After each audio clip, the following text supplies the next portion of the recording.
مجلس بیان میں شریک ہوتے اور آپ بعض بیان کے بعد بزرگوں کے طریقے کے مطابق انہیں تبرک تقسیم کیا کرتے. جب آپ کی عمر مبارک 10 سال ہوئی،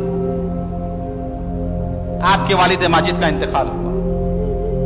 اس کے بعد آپ کی والدہ حضرت بی بی رانی صاحبہ سیدہ ملکہ، انہوں نے آپ کی پرورش کی. اور آپ کے نانا وہ بھی نظام الدین اولیاء کے مرید تھے.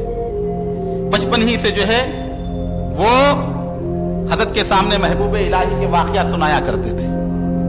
بزرگوں کے واقعات سنانا اپنی اولاد کو، اپنے گھروں میں ذکر کرنا، اس سے ذہن بنتا ہے، عقیدت پیدا ہوتی ہے، محبت پیدا ہوتی ہے. آج اس چیز ہمارے پاس سے چلی گئی ہے. ہم اپنے بچوں کو بزرگوں کے واقعات نہیں سناتے، ہم اپنی اولاد کو اولیاء اللہ کے قصے نہیں سناتے، ہم اپنی اولاد کو سیرت النبی صلی اللہ علیہ وسلم کی باتیں نہیں سناتے. آج ہر بچے کے ہاتھ میں فون دے دیتے ہیں، گیم کھیلتے بیٹھ جاتا ہے، یا وہ جو ہے لہو لعاب میں لگ جاتا ہے، اور اس طرح اس کا ذہن شروع ہی سے جو ہے دین سے غافل رہتا ہے. آج ضرورت اس بات کی ہے اپنے بچوں کو نعت شریف یاد دلائیں، اپنے بچوں کو قرآن پاک پڑھنے کی ترغیب دیں، اولیاء اللہ کی سیرت کے واقعات بیان کریں. بزرگوں کی محبت پیدا ہو جاتی ہے، اور جب محبت پیدا ہو جاتی ہے تو وہ بڑے ہو کر بھی ایسی مضبوطی سے اس پر قائم ہوتے ہیں کہ کوئی گمراہ اور بے دین ان کے ایمان اور عقیدے پر ڈاکہ نہیں مار سکتا. یہ بتاتی ہے سیرت اولیاء اللہ کی. بندہ نواز کی والدہ آپ کو اپنے نظام الدین اولیاء کے واقعات سنایا کرتی. آپ کے نانا، آپ کے والد آپ کو نظام الدین اولیاء کے واقعات سنایا کرتے.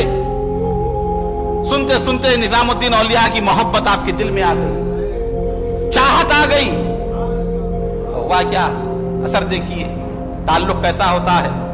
ایک مرتبہ مسجد میں بیٹھے ہوئے ہیں، ایک شخص آیا. آنے کے بعد اس نے کہا کہ مجھے فلاں مسئلہ معلوم کرنا ہے، بتائیے. آپ کو معلوم نہیں تھا، آپ خاموش بیٹھ گئے.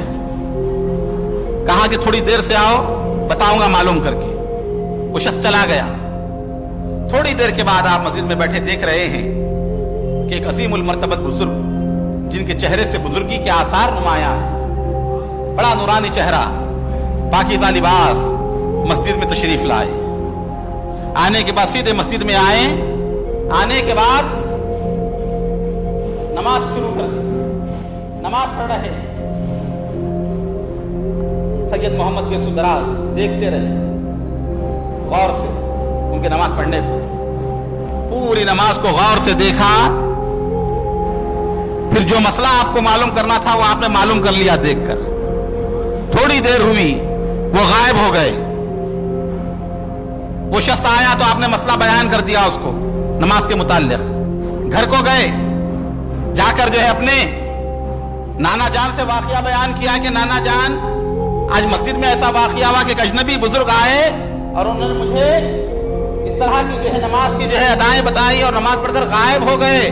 کہا بیٹا ان کا حلیہ کیسا تھا؟ کہا ایسی ایسی شکل و شباہت تھی، ایسا حلیہ تھا، ایسا امامہ باندھے ہوئے تھے. تمام حلیہ بیان کیا تو مسکرائے اور کہا کہ بیٹا وہ بزرگ کوئی اور نہیں ہیں، ہمارے پیر و مرشد نظام الدین محبوب الہی تھے. دیکھیے کیا تصرفات ہیں اولیاء اللہ کے. اور یہ واقعہ محبوب الہی کے انتقال کے بعد کا واقعہ ہے. کہا کہ بیٹا تم اٹک گئے تھے، تمہاری مشکل کو حل کرنے کے لیے میرے شیخ تشریف لائے اور تمہاری مشکل کو آسان کر دیا. تو یہ فائدہ ہوتا ہے بزرگوں سے جو لگے ہوتے ہیں، جو اہل سلسلہ ہوتے ہیں، جو صاحب بیعت ہوتے ہیں، ان کی اولاد پر بھی اولیاء اللہ کی نگاہ کرم ہوتی ہے. اسی لیے کسی بزرگ سے وابستہ رہنا، بیعت کرنا، کسی بزرگ کے ہاتھ پر کسی سلسلے سے لگے رہنا. کامل شتاری نے کہا علیہ الرحمٰن نے، کامل یہ بات یاد رکھو بلکہ لکھ رکھو.